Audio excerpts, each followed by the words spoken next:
참고로 한글은 인식이 안 되고요.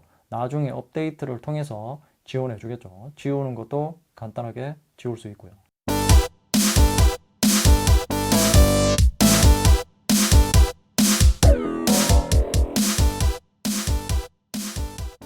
안녕하세요, 랩터입니다. 오늘은 아이패드 에어 4세대 개봉기를 해보겠습니다. 제가 아이패드 에어 시리즈를 처음 구매해 보는데요, 이번에 많이 바뀌었습니다. 아이패드 프로처럼 모양도 바뀌고 여러가지 새로운 기능들이 많이 들어갔다고 합니다. 일단 바로 살펴보겠습니다. 그럼 출격! 자, 먼저 박스를 한번 살펴보겠습니다. 전면에 아이패드 에어 4세대 사진이 있습니다. 자, 그리고 뒷면에는 64기가 와이파이 버전이라고 적혀 있죠. 그리고 아이패드 에어 4세대라고 되어 있습니다. 자, 그리고 색상은 이 그림에 나타난 것처럼 여기 테두리 보면 스카이 블루이고요. 보통의 아이패드 프로 패키징과 큰 차이가 없습니다. 아이패드도 역시 아이폰처럼 칼이 필요 없죠. 자, 깔끔하게 뜯기는 힘들 것 같고요. 비닐을 자, 이렇게 뜯어가지고, 자, 뚜껑을 열어보면, 오, 아이패드 본체가 들어가 있습니다. 자, 일단 비닐에 쌓여 있고요. 그 밑에는 구성품이 있습니다. 자, 맨 위에 설명서가 있고요. 자, 안쪽에는 설명서와 애플 스티커가 들어있겠죠? 뭐? 애플 스티커가 원래 없나요, 이게? 애플 스티커가 없는데? 여기 숨어 있었네요. 자, 그리고 바로 밑에 이렇게 20W 고속 충전기가 들어가 있습니다. 그리고 C2C 충전 케이블이 있고요. 구성품은 이것이 끝이고요. 아이폰 12에도 이런 충전기가 들어있다면 얼마나 좋을까요? 애플이 삽질하는 바람에 충전기와 이어폰이 빠졌죠. 아이폰 13부터는 충전 포트도 없앨까봐 불안한 느낌이 듭니다. 자, 아이패드 에어4의 본체를 한번 보겠습니다. 비닐을 뜯어내고, 자, 일단 전원을 먼저 킨 상태에서 한번 살펴볼게요. 자, 먼저 전면을 보면 10.9인치의 QHD 화질보다는 조금 모자라는 화질이어서 화면 크기에 비해서 화질은 괜찮습니다. 전체적인 크기는 아이패드 프로 11인치 1세대와 동일한 크기이고요. 가로 세로 크기가 완전히 똑같습니다. 다만 두께가 0.2mm 정도 두껍고요. 그래서 주변 기기나 케이스가 호환이 됩니다. 최근 출시한 액세서리를 거의 다 사용할 수 있고요. 자, 여기 전면 카메라는 700만 화소입니다. 자, 그리고 상단에 스피커가 있고요. 그리고 가운데에 마이크가 있고 터치 ID 센서가 내장된 버튼이 있습니다. 그러니까 지문 인식을 할 수 있고요. 자, 우측에는 볼륨 버튼이 있고요. 그리고 이번에 2세대 애플 펜슬을 지원하기 때문에 자석식 커넥터가 있습니다. 자, 하단에는 USB Type-C 충전 커넥터가 있고요. 좌우로 스피커가 있습니다. 자, 이렇게 보면 쿼드 스피커가 있는 것처럼 보이지만 실제로 소리 나는 부분은 양쪽으로 한 군데씩 해서 총 두 군데만 소리가 납니다. 참고하시고요. 자, 후면을 보면 스카이 블루 색상 정말 잘 뽑은 것 같습니다. 언뜻 보면 이 은색에 가깝게 보이는데 위치에 따라서 이렇게 은은하게 블루 색상이 느껴집니다. 아이패드 최초로 스카이 블루와 그린 색상이 추가되었는데요. 저는 스카이 블루가 더 마음에 들었습니다. 자, 후면 카메라는 12메가픽셀이고 그 밑에 마이크가 있습니다. 트루톤 LED 플래시가 없고요. 자, 여기 하단에 스마트 폴리오 키보드나 매직 키보드를 사용할 수 있게 해주는 커넥터가 있습니다. 자, 그럼 이제 세팅을 해보겠습니다. 전원은 제가 미리 켜놨고요. 자, 이것도 역시 빠른 설정으로 한번 가보겠습니다. 자, 아이폰을 옆에다 딱 갖다 놓으면 계속, 자, 이것도 아이폰을 이용해서 이렇게 설정할 수 있고요. 자, 이렇게 설정 중간에 보안은 터치 ID 센서가 있어서 지문으로 등록을 할 수 있습니다. 자, 이렇게 해서 세팅이 모두 끝났습니다. 자, 잠깐 사양을 한번 살펴보고 가실게요. AP가 아이패드 에어 3에 A12 바이오닉보다 2단계나 더 발전한 A14 바이오닉이 탑재되어 있고요.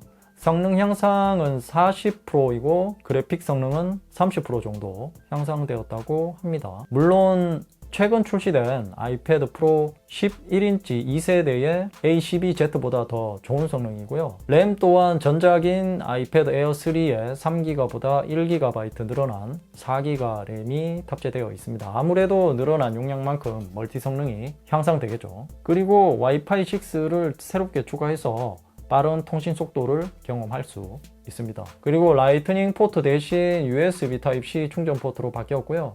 그리고 USB 3.2 버전이어서 외부 저장 장치와 연결했을 때 빠른 전송 속도를 경험할 수 있습니다. 배터리는 전작 대비 600mAh 줄어들어서 7538mAh의 용량이 탑재되었고요. 늘어야 되는데 오히려 줄었기 때문에 아무래도 배터리 사용 시간에 영향은 있을 것 같습니다. 자, 일단 전작인 아이패드 에어 3에 비해서 달라진 점을 한번 살펴보겠습니다. 자, 첫 번째로 애플 펜슬 2세대를 적용해서 이렇게 그냥 상단에 갖다 붙이기만 하면 연결과 동시에 충전을 할 수 있습니다. 계속 손글씨 입력 쓰기, 검색창에서 쓸 수 있다는 얘기죠. 삭제, 삭제도 이렇게 실제 우리가 필기할 때처럼 할 수 있다는 얘기고, 선택. 자, 애플 펜슬 1세대의 이 최대 단점은 이렇게 충전 캡을 열고 라이트닝 포트에 충전을 해야 되는 것이 단점이었거든요. 하지만 2세대는 이렇게 지금 현재 무선으로 충전이 되니까 정말 편리할 것 같습니다. 자, 그리고 필기할 때도 터치만으로도 펜을 바꾼다든가 지우개를 바로 선택할 수 있기 때문에 효율성 면에서도 더 좋습니다. 자, 두 번째로 물리적인 홈 버튼이 없어지고 전체적인 베젤이 동일합니다.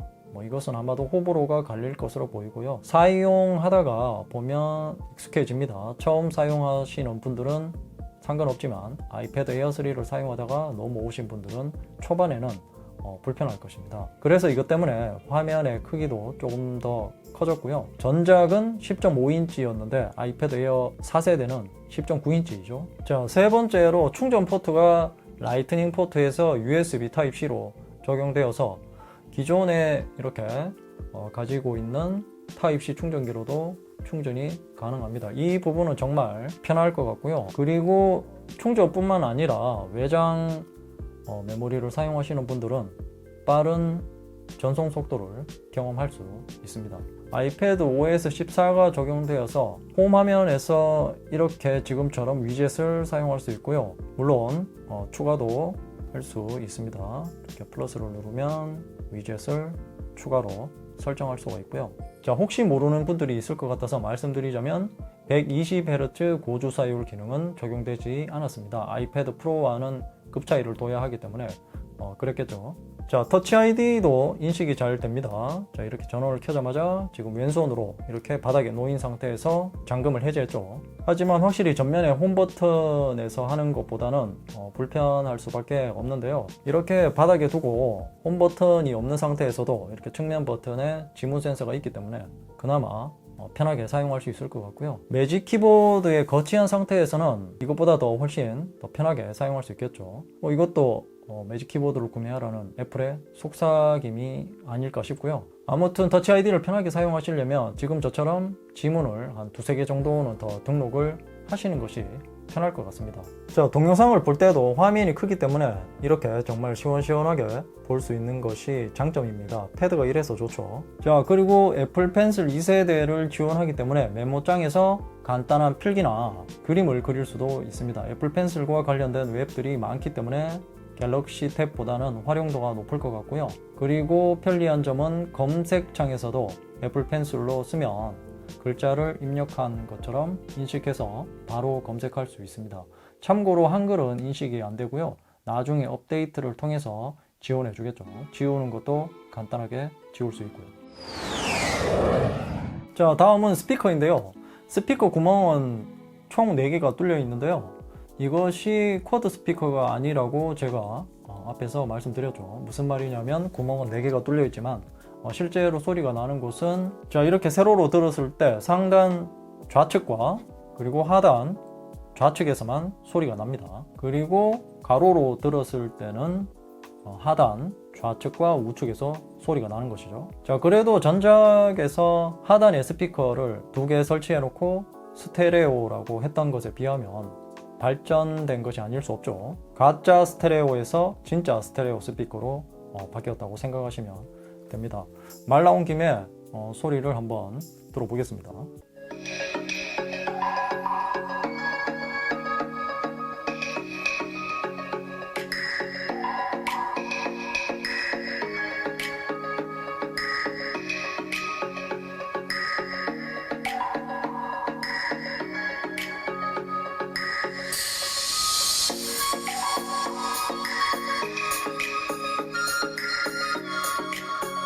자, 다음은 배터리인데요. 전작보다 600mAh 작아진 7538mAh의 용량입니다. 그럼에도 불구하고 콘텐츠 소비용이나 창작용으로 사용해도 하루 종일 충분히 사용할 수 있을 것 같습니다.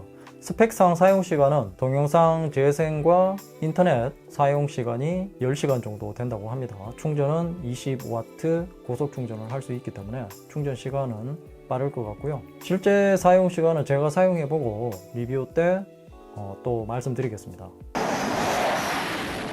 자, 그럼 이제 정리를 해보겠습니다.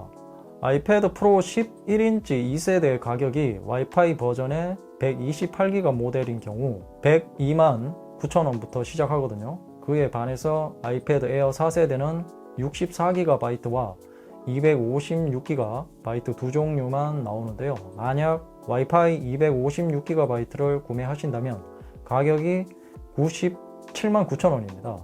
프로 2세대와 가격 차이가 불과 5만원 정도밖에 나지 않기 때문에 합리적으로 생각한다면 아이패드 프로 11인치 2세대를 구매하는 것이 좋겠죠.